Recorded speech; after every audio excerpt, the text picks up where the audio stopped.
Hello friends, कैसे हो आप सब। Welcome to PCB tech. आप देख सकते हैं हमारे पास में एक सैमसंग का इन्वर्टर एसी का पीसीबी है। और ये जो पीसीबी है सैमसंग का, ये डबल वायर कम्युनिकेशन वाला पीसीबी है। आप इसमें ये देख सकते हैं, यहाँ पर ये डबल वायर वाला इसमें एक अलग से कनेक्टर लगा हुआ होता है। तो इसका जो है ये सेटअप मैंने यहाँ पर कर रखा है और इसको चलाकर देखेंगे। इसके अंदर कुछ कम्युनिकेशन वगैरह का एरर था जो हमें बताया टेक्नीशियन ने। शायद E1 या C101 कुछ ऐसा करके है। तो इसको जो है हम चेक करेंगे। पहले सबसे पहले इसको ऑन करके देखेंगे कि इसमें प्रॉब्लम है क्या, और फिर उसके बाद इसको ठीक करने की कोशिश करेंगे। ठीक है, ये इसका इंडोर पीसीबी है। मैं आपको दिखा देता हूँ, ये इसका इंडोर है और ये इसका डिस्प्ले यहाँ पर। इसमें यहाँ पर हम देखेंगे क्या एरर इसके अंदर आता है और इसको ऑन करके देखेंगे। सीरीज में ऑन करता हूं मैं इसको। सबसे पहले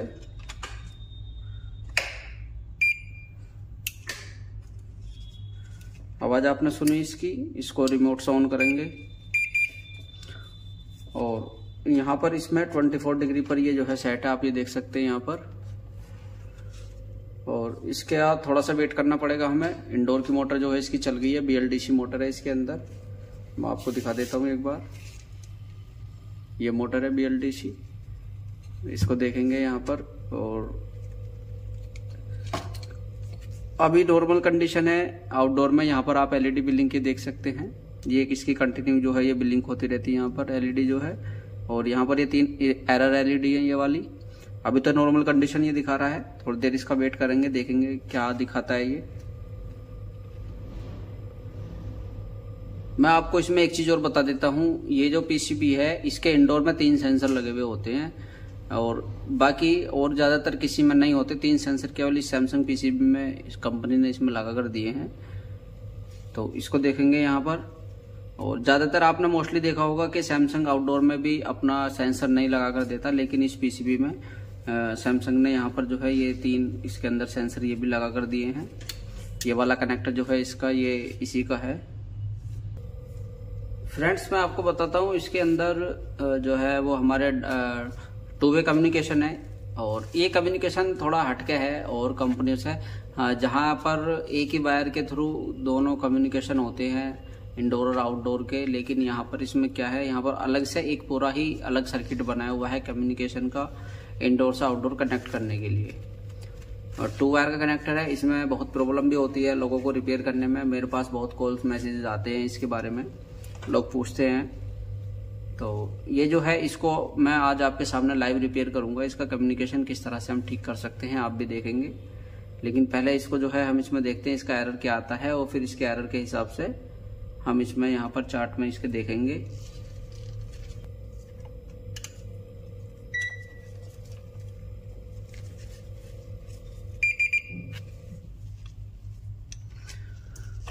आपने इसमें आवाज सुनी होगी। इसके अंदर जो है एरर आ चुका है। मैं आपको इसकी डिस्प्ले दिखाता हूँ यहाँ पर कि क्या एरर है इसके अंदर। आप यहाँ पर इसकी एरर में यहाँ पर ये देखेंगे, यहाँ पर आ रहा है C101। ठीक है, C101। अब ये C101 जो है इसका कम्युनिकेशन का एरर है। और अगर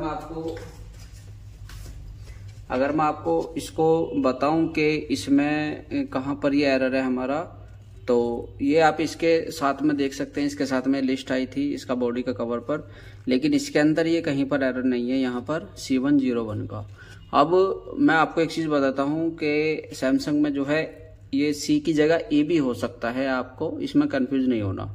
अलग अलग मॉडल के हिसाब से एरर सब सेम होंगे, लेकिन C की जगह E हो सकता है आपका। ठीक है, तो यहाँ पर जो एरर है वो वहां पर हम इसमें किसी दूसरे चार्ट में देखेंगे हमारे पास में कि इसमें जो है ये C101 या E101 का क्या एरर है। ठीक है, तो मेरे पास एक एप्लीकेशन है अपना, इसमें हम यहाँ पर देखेंगे।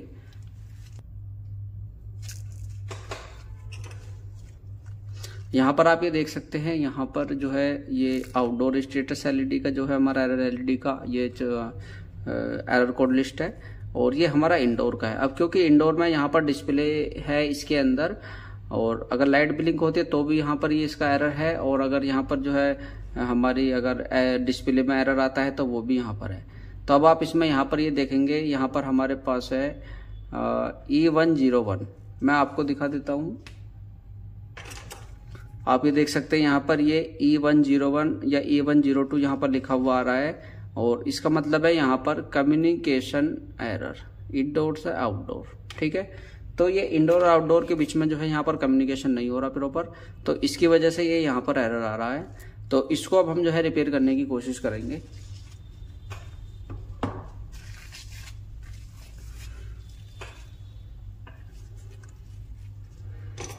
सबसे पहले मैं क्या करता हूँ, यहाँ पर इसके कम्युनिकेशन के वोल्टेज जो है यहाँ पर चेक करूंगा इसके कनेक्टर पर।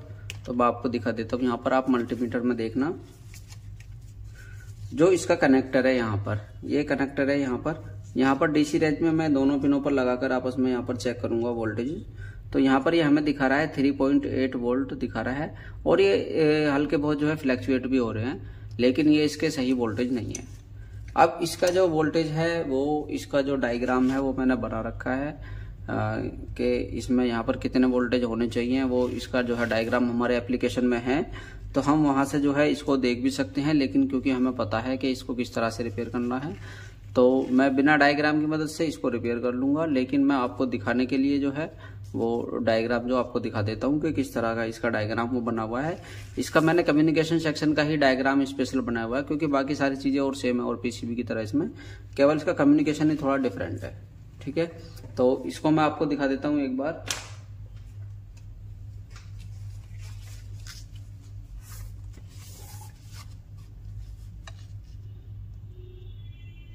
यहाँ पर अपने एप्लीकेशन में हम डायग्राम में जाएंगे,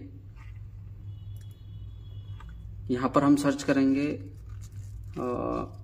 ये हमारा सैमसंग का है, तो मैं यहाँ पर DB41 करके डालूंगा। यहाँ पर ये वाला हम देखेंगे, यहाँ पर ये वाला इसका डायग्राम है यहाँ पर कम्युनिकेशन का। ठीक है, तो ये कम्युनिकेशन का डायग्राम है। अब यहाँ पर कनेक्टर पर कितने वोल्टेज होने चाहिए, यहाँ पर जो है ये मैंने शो कर रखा है, ये यहाँ पर ये कनेक्टर है इस जगह पर।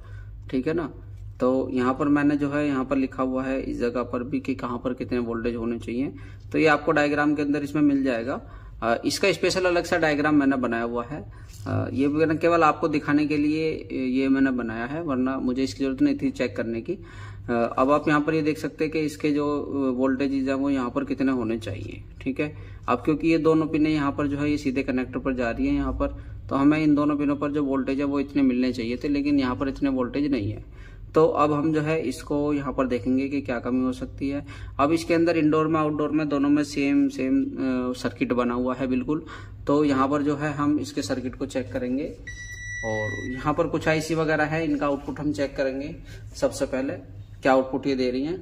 ठीक है, तो मैं क्या करता हूँ, यहाँ पर पहले इसका आउटपुट मैं चेक कर लेता हूँ अभी।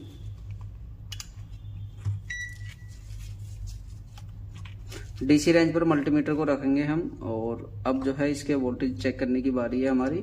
तो मैं यहाँ पर क्या करता हूँ, इस आईसी के यहाँ पर जो हमारे 7 और 8 नंबर की पिन है, यहाँ पर हम जो है 6 और 7 नंबर की जो पिन है यहाँ पर वोल्टेज चेक करेंगे। तो यहाँ पर जो वोल्टेज है हमारे ये गलत है, यहाँ पर ये इतने ही मिल रहे हैं जितने कनेक्टर पर मिलने चाहिए, जितने कनेक्टर पर मिल रहे हैं इतने वोल्टेज हमें यहाँ पर मिल रहे हैं, तो ये गलत है वोल्टेज। अब यहाँ पर ये 2 आईसी है, या तो हमारी ये आईसी खराब होगी या ये वाली आईसी खराब होगी। तो मैं आपको बता देता हूँ यहाँ पर कि ये एक तो हमारी इसमें गेट आईसी है, जैसे हमारे गेट्स होते हैं, है ना, तो इसके अंदर जो है ये आईसी एक गेट्स वाली है, और ये दूसरी हमारी जो है वो यहाँ पर ये सिग्नल की आईसी है। तो इसको जो है यहाँ पर मोस्टली जो है सिग्नल ये जो हमारा एमसीयू है वो सिग्नल देता है इस आईसी को, और फिर ये सिग्नल देता है इस आईसी को। ठीक है, यहाँ पर ये दोनों सिरों पर एंड पर लगा हुआ है, ये एमसीयू के और इस आईसी के बीच में ये आईसी लगी हुई है। तो इसको प्रॉपर काम करने के लिए ये आईसी ठीक होनी जरूरी है, और इसको प्रॉपर सही काम कराने के लिए ये आईसी भी ठीक होना जरूरी है। तो यहाँ पर इंडोर आउटडोर में दोनों में किसी में भी ये प्रॉब्लम हो सकती है। तो मैं यहाँ पर क्या करता हूँ, मैं यहाँ पर जो है ये एक आईसी जो है चेंज करूंगा इस जगह पर, क्योंकि इसके अंदर और कंपोनेंट नहीं है, ये इन आईसीयू का ही काम है। और क्योंकि इसके अंदर जो है यहाँ पर सिग्नल चलता है हमारा, और फास्ट सिग्नल होता है, तो जहां भी हमारे सर्किट के अंदर कहीं पर सिग्नल चलता है, फ्रीक्वेंसी चलती है, तो उस केस में हमारा वही कंपोनेंट सबसे ज्यादा खराब होता है। ठीक है, तो हमारा जो डाउट है वो हम जो है सीधा पहले इसमें वो देखेंगे, जो गेट आईसी है हमारी, ये गेट आईसी खराब हो सकती है। ज्यादातर जो है गेट आईसी खराब होती है, क्योंकि इसके अंदर गेट होते हैं बहुत जल्दी खराब हो जाते हैं ये। तो तो इसकी जो आईसी है इसको हम निकालेंगे यहाँ पर। और मैं यहाँ पर क्या करता हूँ, सबसे पहले ग्लू लगा लेता हूँ।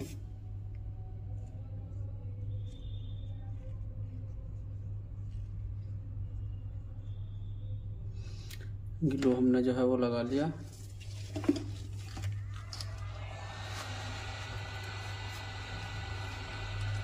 थोड़ा ध्यान से काम करेंगे यहाँ पर। और पहले मैं इस जैक को यहाँ से निकाल लेता हूँ, क्योंकि जैक को निकालना ज़रूरी है।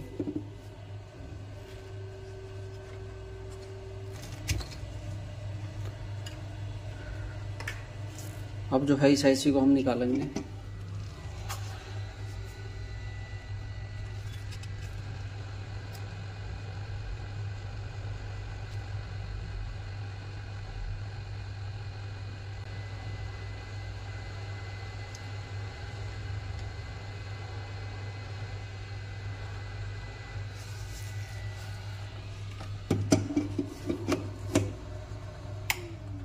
आप देख सकते हैं ये जो आईसी है ये मैंने निकाल लिया यहाँ पर, ठीक है।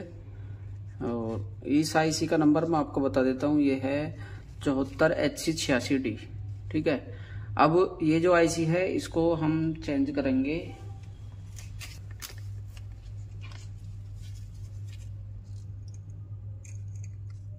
ये आईसी है हमारी जो हमने इसमें से निकाली है ये।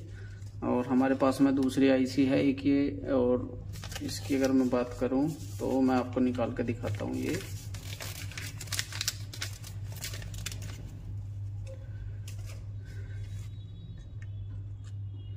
एक आईसी है हमारे पास में। दूसरा इसको हम यहाँ पर लगाएंगे, लेकिन इसको लगाने से पहले हम यहाँ पर थोड़ा सा ये शोल्डर वगैरह जो है इसका सही कर लेंगे। ये आईसी जो है इसको मैं यहाँ पर रख देता हूँ। अभी ये मैंने यहाँ रख दिया।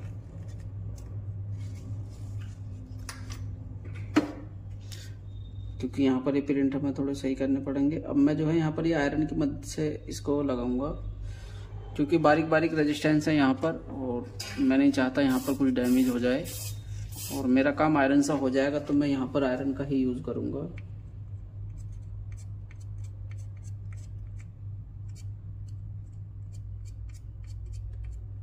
पहले इसके फुटप्रिंट हम सही कर लेते हैं। ये कर लिए हमने। और अब जो हमारे पास आईसी है इसको हम लगाएंगे।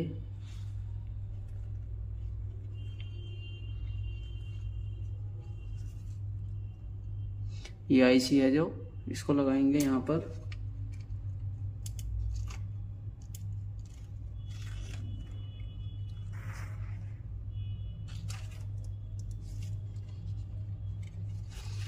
सीधा देखकर लगाना इसको।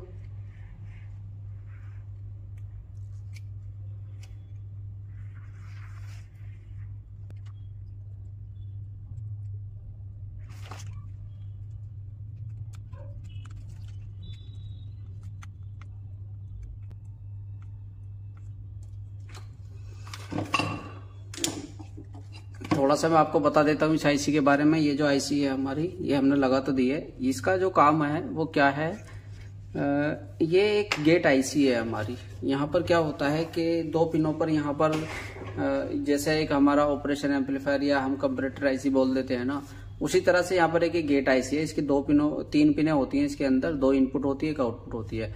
यानी कि यहाँ पर यह है कि अगर दो पिनें इनपुट वाली दोनों हाई रहेंगी तो आउटपुट पे इसको लो देना है। अगर एक लो रहेगी एक हाई रहेगी तो इसको जो है आउटपुट पे लो देना है, ठीक है ना। तो इस तरह से इसका काम होता है। इन डिटेल फिर कभी किसी वीडियो में मैं आपको पूरा बताऊंगा, ठीक है। और ये सब चीजें तो हमने खैर कोर्स के अंदर अपनी सारी बताई हुई है कि कौन सी आईसी किस तरह से कैसे काम करती है। तो ये आईसी जो है मैंने लगा दी है। अब इसको यहाँ पर थोड़ी सी हम सफाई करेंगे। इसकी सफाई बहुत जरूरी है, मैं आपको बार बार यही कहता हूँ, ठीक है। और ये थोड़ा यहाँ से ठंडा भी हो जाएगा, क्योंकि यहाँ पर हमने हॉट गन का इस्तेमाल किया था। तो हॉट गन क्या करती है, वो अपने आसपास के एरिया को सारे को जो है वो गर्म कर देती है, ठीक है। इसीलिए मैं कम से कम यहाँ पर हॉट गन का इस्तेमाल करता हूँ पीसीबी रिपेयर करने में। ज्यादातर मैं आयरन का यूज करता हूँ, ठीक है। तो यहाँ पर जो है इसकी सफाई जो है वो जरूरी है, वो हमने कर दी है। अभी थोड़ा सा और इसका वेट करेंगे कि थोड़ा सा ठंडा हो जाए।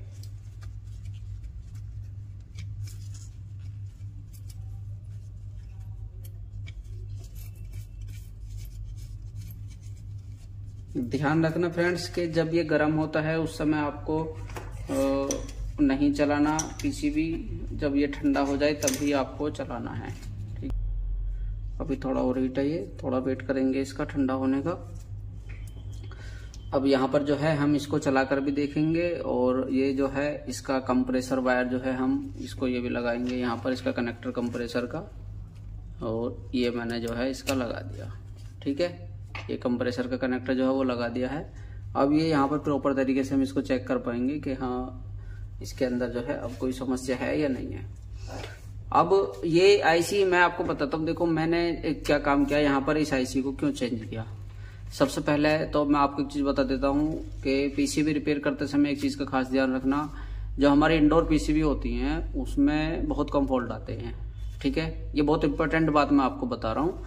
जो हमारी इंडोर की पीसीबी होती हैं उसमें बहुत कम फॉल्ट होते हैं। ज्यादातर जो चांसेस हमारे होते हैं पीसीबी खराब होने के वो आउटडोर पीसीबी के ही होते हैं, क्योंकि ये जो है ये तो अंदर एक हमारा नॉर्मल कंडीशन में ठंडे वातावरण में हमारा ये रहता है, लेकिन इसका जो एनवायरनमेंट है वो क्या है, वो बाहर रहता है पीसीबी, और धूप, बारिश, सर्दी, गर्मी सब इसको झेलना पड़ता है बाहर की तरफ से। तो सबसे ज्यादा जो है प्रॉब्लम हमारे आउटडोर की पीसीबी में इसीलिए आती है। इंडोर का पीसीबी क्योंकि कूलिंग मोड में अंदर जो है ठंडे वातावरण में रहता है, तो वहां इसको बहुत कम समस्या हमें देखने के लिए मिलती है इंडोर पीसीबी में।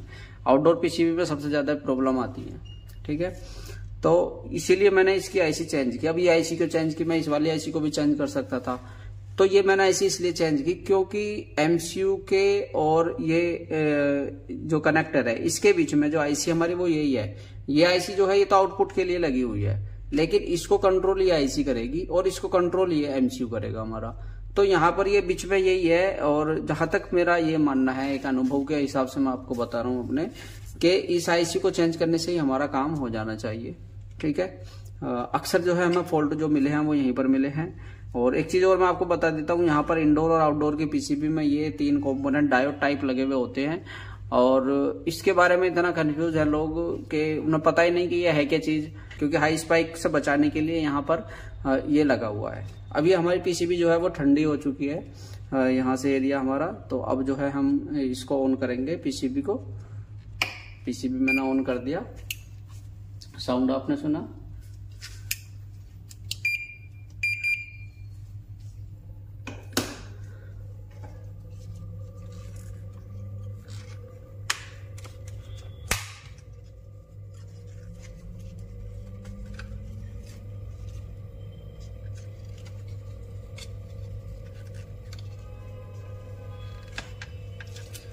ये इसका डिस्प्ले है यहाँ पर। ठीक है ना, तो ये मैंने थोड़ा पीसीबी इससे अलग कर दिया बॉक्स से। तो यहाँ पर जो है आप इसमें देख सकते हैं 24 डिग्री का टेम्परेचर ये शो कर रहा है अभी, और इसमें अगर कोई एरर आएगा भी तो हमें पता लग जाएगा अब। ठीक है, तो अभी आउटडोर की एलईडी नॉर्मल कंडीशन में है, और यहाँ पर 24 डिग्री का टेम्परेचर है। अब इसका जो है हम वेट करेंगे यहाँ पर थोड़ा सा।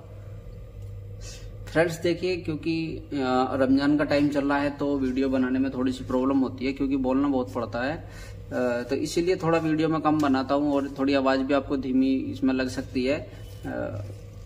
ठीक है ना, तो थोड़ा धैर्य बनाकर रखें। बाकी जानकारी मैंने आपको वीडियो में बहुत सारी दे दी हैं। आप अगर जो चाहे तो जो है हमारे यूट्यूब चैनल को सब्सक्राइब भी कर सकते हैं। बहुत ही अच्छी अच्छी इन्फॉर्मेशन मैंने अपने यूट्यूब चैनल में दी है, जहाँ जो चीजें मैंने आपको अपने यूट्यूब चैनल पर सिखाई हैं वो आपको कोई एक कहीं इंस्टीट्यूट में भी कोई आपको नहीं बताएगा। कोई कहीं आप कोर्स करने भी जाओगे तो वो भी आपको ये चीजें नहीं बताएगा, जो मैं अपने नॉर्मल सी एक वीडियो के अंदर बता देता हूँ।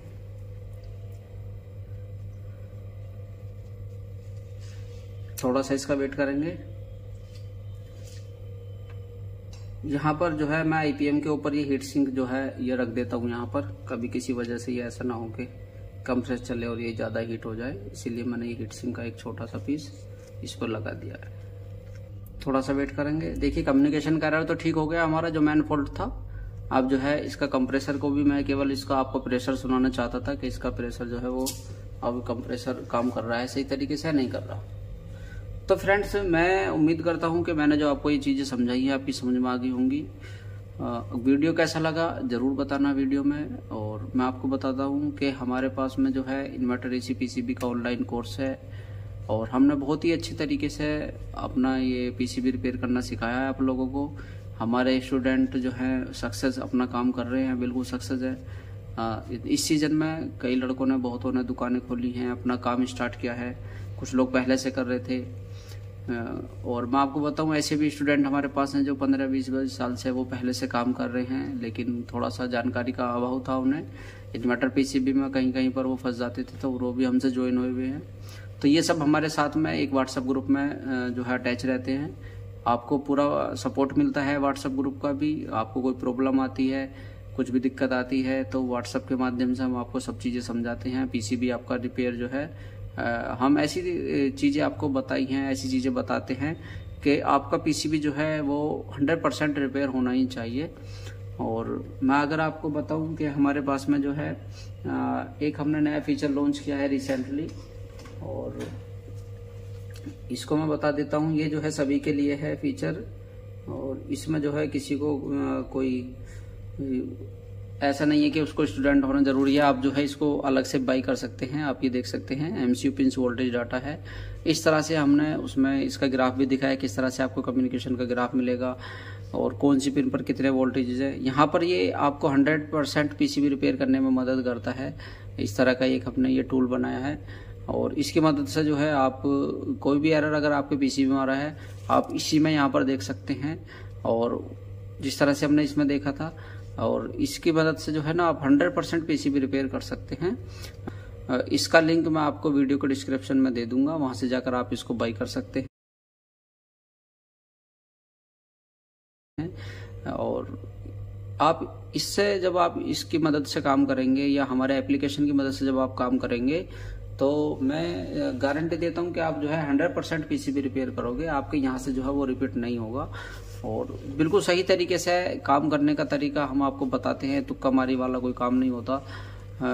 जो फॉल्ट है वो फौरन रिपेयर होना चाहिए। अब ये पीसीबी हमारे पास आई केवल वीडियो बनाने में की वजह से इतना टाइम लगा, बोलने की वजह से, वरना यहाँ पर जो है ये 10 मिनट का खेल था इसको पीसीबी को रिपेयर करने का। क्योंकि अब इतना अनुभव हमारे पास है, इतना एक्सपीरियंस है इसको करने का, कि भाई हम आपको ये बताते हैं कि क्या चीज़ होने पर कहाँ पर आपको फॉल्ट ढूंढना है। ठीक है, तो अब हमने एक बिल्कुल बहुत ही शॉर्टकट हम लेकर आ गए हैं एप्लीकेशन में, कि भाई आपको जो है इमेज टेस्ट पॉइंट हमने दे दिया, डायग्राम दे दिया, सॉफ्टवेयर दे दिया, सेंसर वैल्यू दे दिया। क्या आपको जो है कुछ भी नोट करने की किसी जरूरत नहीं है। आप जो है क्या करेंगे, आप एप्लीकेशन को खोलें जो पीसीबी आपके पास आई हुई है। हालांकि ज़्यादातर तो जो है आपको इमेज टेस्ट पॉइंट में ही जो है वो सॉल्यूशन मिल जाएगा। बाकी जो है फिर जो एमसीयू पिंस वोल्टेज डेटा है उसमें आपको सॉल्यूशन मिल जाएगा, डायग्राम्स हैं उनमें आपको सॉल्यूशन मिल जाएगा। बाकी जो है फिर आप जो है हमसे व्हाट्सएप पर सपोर्ट जो है वो भी ले सकते हैं, उसकी मदद से भी आप जो है अपना पीसीबी रिपेयर कर सकते हैं। तो फ्रेंड्स, कंप्रेसर जो है हमारा स्टार्ट हो गया है। आप आवाज़ सुन सकते हैं कंप्रेसर की, और अभी तक इसके अंदर कोई एरर नहीं है। ठीक है, कम्युनिकेशन का जो एरर था वो हमारा ठीक हो गया है। नॉर्मल कंडीशन में एलईडी हमारी जो है वो चल रही है। मैं यहाँ पर आपको जो है आप इसकी आवाज़ सुन सकते हैं कंप्रेसर की।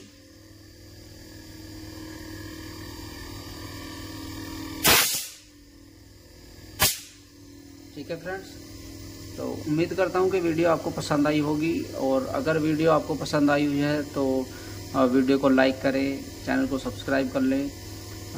आपको बहुत अच्छी जानकारी हमारे इस यूट्यूब चैनल में आपको मिलेंगे देखने के लिए। और अगर आप हमसे जो है जुड़ना चाहते हैं, कोर्स लेना चाहते हैं, तो आप ले सकते हैं।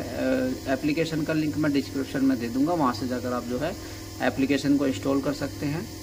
और लाइफ टाइम के लिए हम कोर्स देते हैं अपना, आपको कोई ऐसी घबराने की ज़रूरत भी नहीं है। ठीक है फ्रेंड्स, तो एक इस आईसी की वजह से इसमें ये कमी आ रही थी, और ये आईसी जो है आसानी से मिलती भी नहीं है। तो हमारे पास में ये आईसी दोनों अवेलेबल हैं, एप्लीकेशन के अंदर है हमारे पास में। अगर आप चाहें तो वहाँ से भी जाके इनको बाई कर सकते हैं।